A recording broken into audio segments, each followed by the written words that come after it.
एक बहुत गरीब किसान था। वो अपनी बेटी के साथ एक छोटी सी झोपड़ी में रहता था।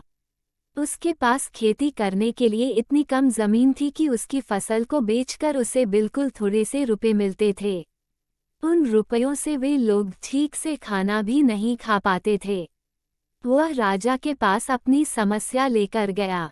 राजा दयालु था। उन्होंने किसान को अपनी जमीन में से कुछ जमीन दे दी खेती करने के लिए। उन्होंने कहा, यह जमीन तो हमारी ही रहेगी, लेकिन उस पर उगने वाली फसल तुम्हारी होगी।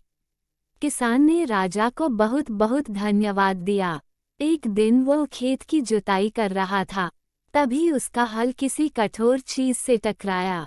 उसने वहां खोदकर देखा तो उसे सोने की एक ओखली मिली। किसान ईमानदार था। उसने अपनी बेटी से कहा, हमें यह ओखली राजा के खेत से मिली है।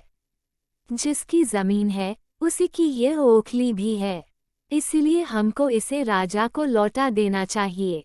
किसान की बेटी बोली, नहीं पिताजी, आप ऐसा मत कीजिए।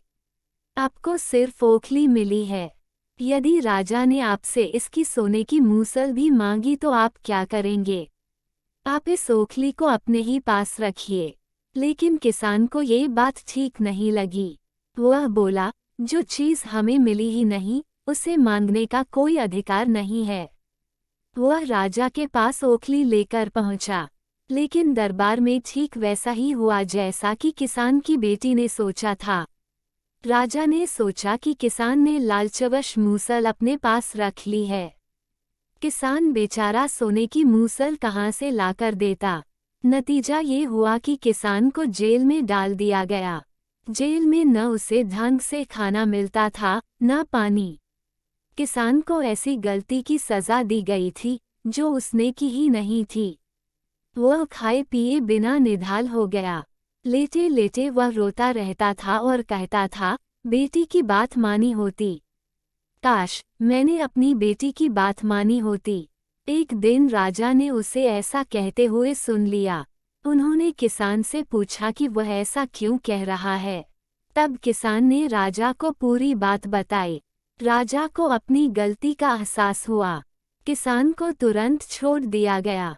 किसान की बेटी को राजा ने दरबार में बुलाया। उससे बातें करने के बाद राजा को पता चल गया कि वो कितनी बुद्धिमान है।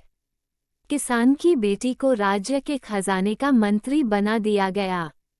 उन्हें रहने के लिए घर और सभी सुख सुविधाएं दी गईं। किसान और उसकी बेटी सदा खुश रहने लगे। किसान को थोड़ा कष्ट जरूर झेलना पड़ा, लेकिन अंत में जीत सच्चाई की हुई।